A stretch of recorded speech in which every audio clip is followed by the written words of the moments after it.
Hi, I'm Colin Sanders. I read history books and I review them.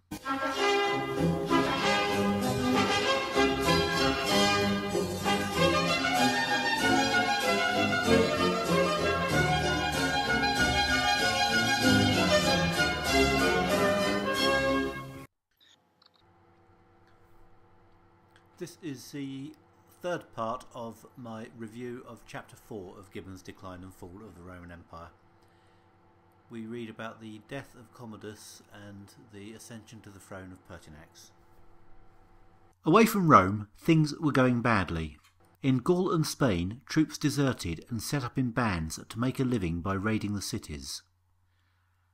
When a belated crackdown came, Maternus, the leader of the bandits, ordered his followers to split into small groups and make their way to Rome.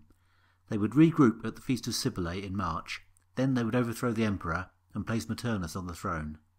The plot was betrayed at the last moment, but even the attempt was a sign that something was wrong. Probably it was as simple as funding. The lavish lifestyle of the emperor had to be paid for from taxes. Money spent on circuses could not be spent on the army. If you don't pay the troops properly, you will have problems.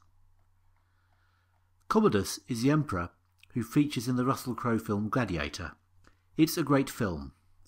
Nobody expects Hollywood to let the historical facts get in the way of a good story, and the history in the film bears only a passing resemblance to what actually happened.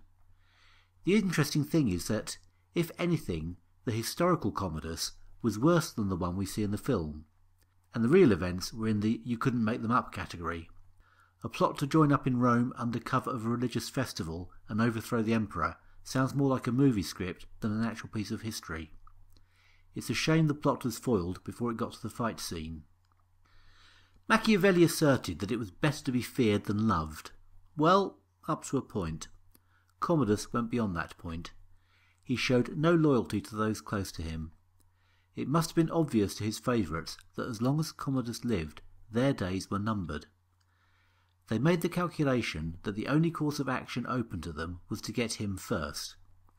The plotters were Marcia, his favourite concubine, who would save the day when Cleander fell, Eclectus, his chamberlain, and Latus, his praetorian prefect. Mercia drugged his wine after he got back tired from a hunting trip. As he slept, a wrestler was sent in to strangle him. Now the drama began. They had settled on a respected senator called Pertinax as the replacement for Commodus, but he knew nothing about it yet. Senators were living under a reign of terror. Pertinax must have mentally prepared himself for the knock on the door in the middle of the night. When it came, there was some difficulty in getting over the idea that they had arrived not to kill him, but to offer him the empire. When he finally understood what was happening, he managed to assume power with great speed. He was able to win around the Senate and took control of the government quickly and effectively. By the next day, Rome had a new emperor. There were a host of pressing problems. Finance was the main one. Commodus had emptied the coffers. Discipline needed to be re-established in the army. Financing the army was another issue. The tax burden had become unsupportable thanks to the huge cost of the court. Pertinax seems to have set out to tackle things with skill and energy. Frivolous spending was cut and taxes were reduced. Unfortunately, his reign was to last only 68 days. The Praetorian Guard had had no hand in either the removal of Commodus or the elevation of Pertinax. This was not at all to their taste, and they murdered him. Pertinax faced his attackers and tried to overawe them with the power of his personality and the office he held. He was a brave man, and he met his end with courage. He could have been another great emperor, but became instead a footnote to the reign of one of the worst. Gibbon chose well in selecting this point as the start of the decline and fall of the Roman Empire. The flaws in the character of a spoiled young man handed absolute power had disastrous consequences. The decline of the discipline in the army was lamentable, but the growing prominence of the Praetorian Guard was even worse. More subtle was the erosion of the rule of law. In an ordered society, your rights to your property are respected. This is something we appreciate in its own right, but it also gives people the incentive to improve things for themselves, which works to make society stronger and more productive. When all that you have worked for can be lost at the whim of an arbitrary autocrat, this is not the case. The career of Pertinax himself is a good illustration.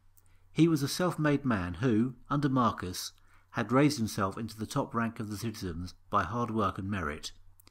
He came from the same mould as a Vespasian or a Trajan. It was men like this that really built the empire. We will be hearing less about this kind of person as our story unfolds. A tyrannical government leads, sooner or later, to a weak state. As we finish chapter 4, Rome was still so strong and its enemies relatively so weak that it was not yet inevitable that the empire was doomed to decay still further. The resources at the disposal of Rome were still enormous. Bad as the reign of Commodus had been, decline was not yet embedded. Another run of good emperors could still restore its fortunes. It is early in 193 AD. We leave the choice of the next emperor in the hands of the Praetorian Guard, hoping that they will come up with some dignified way of choosing a worthy successor of Augustus, Trajan and Marcus.